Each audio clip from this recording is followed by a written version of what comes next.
My name is Pedram Navid. We're going to talk about how you can write less more, or how we rewrote our docs from the ground up. For those of you who don't know, I think there's like one person who didn't know, Dagster, we're your data platform. We're a data orchestrator. We help you build pipelines, help you get value out of your data. We're really focused on making sure you can get a modern data stack built up on your own very quickly.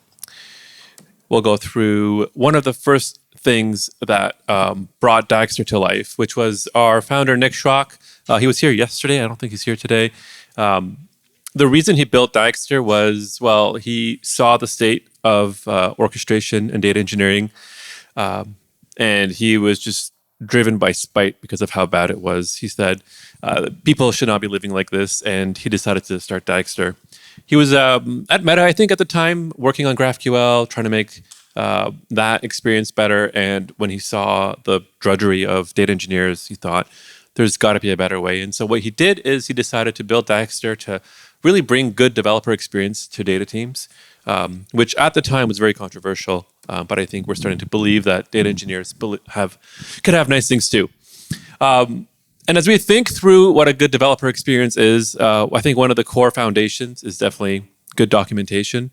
There's other things that go into it, good tooling, being able to test and deploy and all that kind of fun stuff. But at its core, good documentation is really an important part of a great developer experience.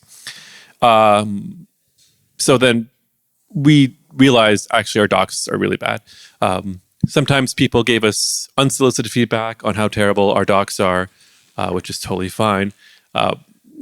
Maybe we had the worst docs in the world. I think that's maybe an exaggeration, but definitely feedback we heard from the community. And so what we decided to do is make our docs better. And spoiler alert, we did. We took a hater, someone who hated us and thought we shouldn't, even exist anymore. We showed them our docs, and now they're a lover, and they love everything we're doing. So you too can transform lovers into haters with documentation. And what did we do? We did the thing people told you not to do. They say don't rewrite your docs from scratch. And you know what? I did it, and it was fine. Actually, it's a really good idea. We started iterating at first. We're like, oh, we'll just fix it here and fix it there.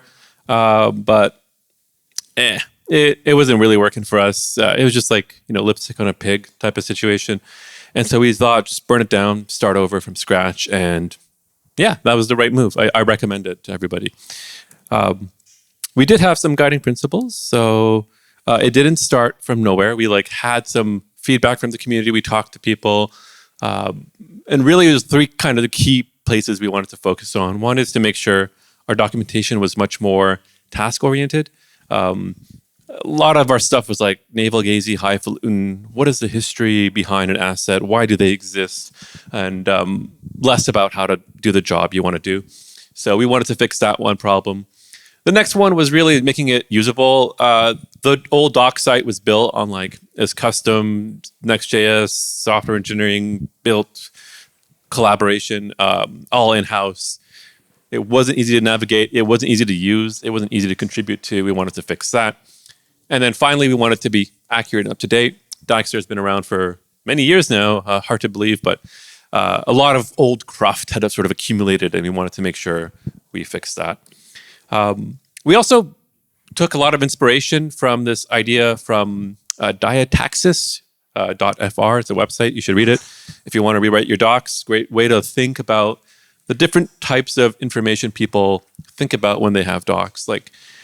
When you're doing a tutorial, what do you need to think about when writing a good tutorial? You want people to be falling into success, essentially. Don't explain things too much, just help them see the light of day. You're really teaching them. Whereas a how-to guide, people have goals that they want to accomplish. Get them to their goal. Don't, go this way and that way and up and down. Just help them accomplish a goal. There's value in understanding explanation documentation. This is where we've focused most of our energy on. And, engineers, they just love writing and talking about themselves and how great they are. And that's what a lot of documentation ends up being. Here's an asset. Here's why it matters. Here's how it's built. Some people like reading that stuff, usually not in the middle of a fire though. So having these two separate types of documentation, super valuable.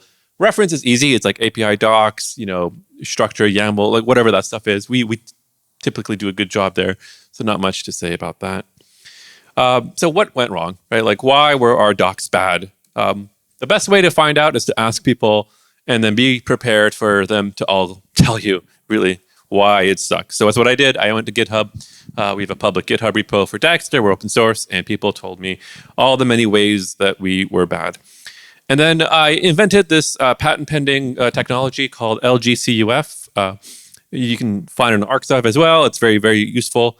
And what it does is you just give it all the documentation and you put it into ChatGPT, and it tells you what people are talking about.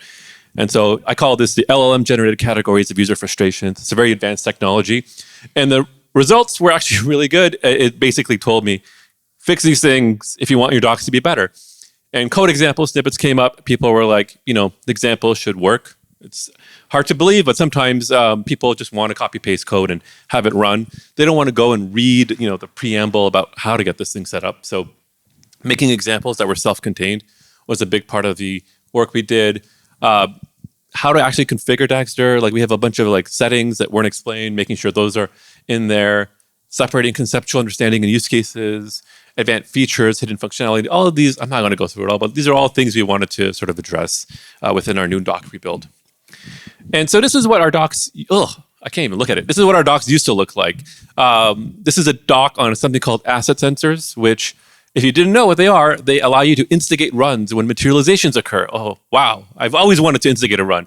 So, maybe not the most friendly way of talking to people. There's a whole bunch of APIs in here.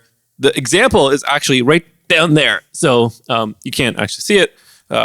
So maybe not the most user-friendly type of documentation. Here's a code example that we gave. And this is the asset sensor. Whoa, don't fall.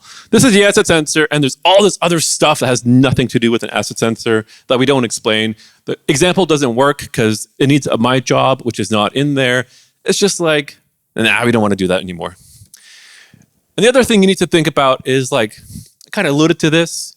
Say you're a wizard and you're fighting monsters. Sometimes you want to study monsters, and you're in your bathtub and you're reading about monsters, and you're like, monsters, here's their strengths, their weaknesses, their background, their story.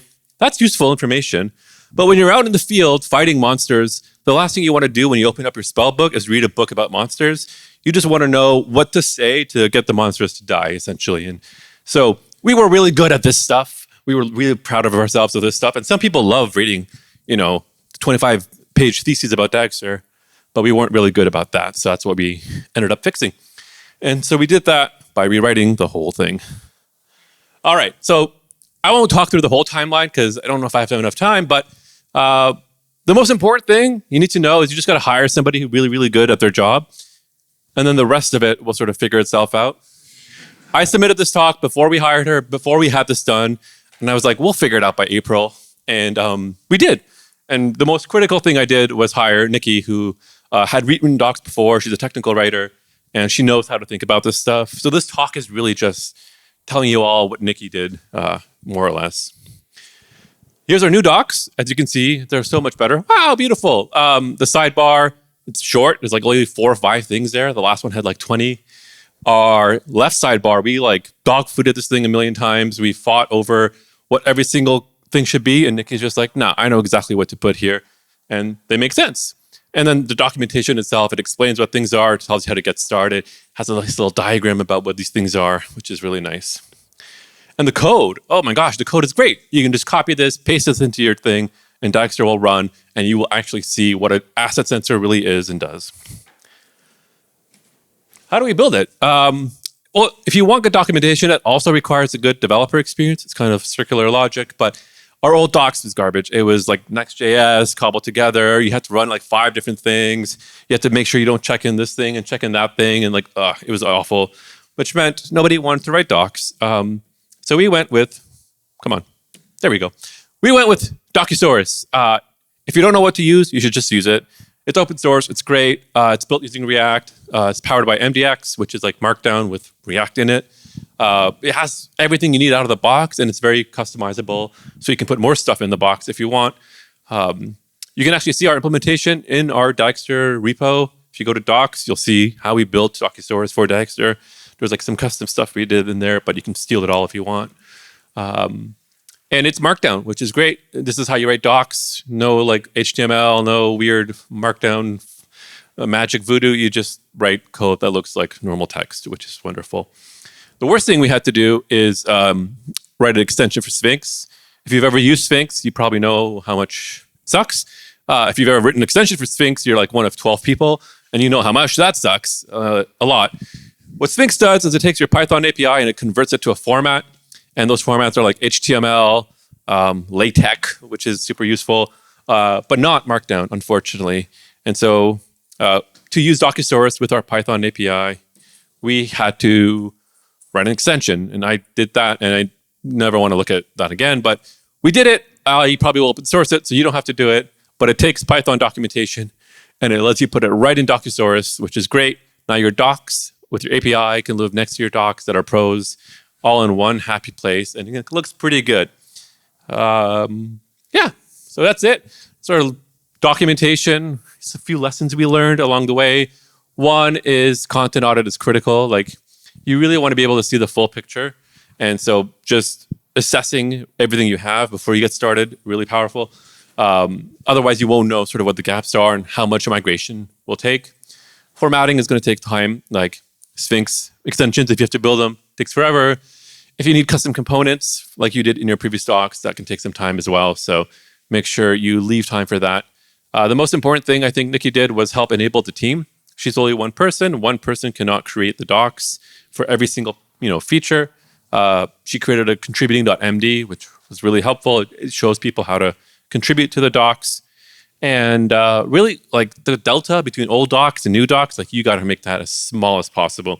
The longer they both exist, the more migration you're going to have to do, the more confused people are about what to do. So making that as quickly, as small as possible, and shipping before it's ready. Like you guys cut the cord, ship it, people will complain, you'll fix it, it'll be fine. And that's it. Thank you.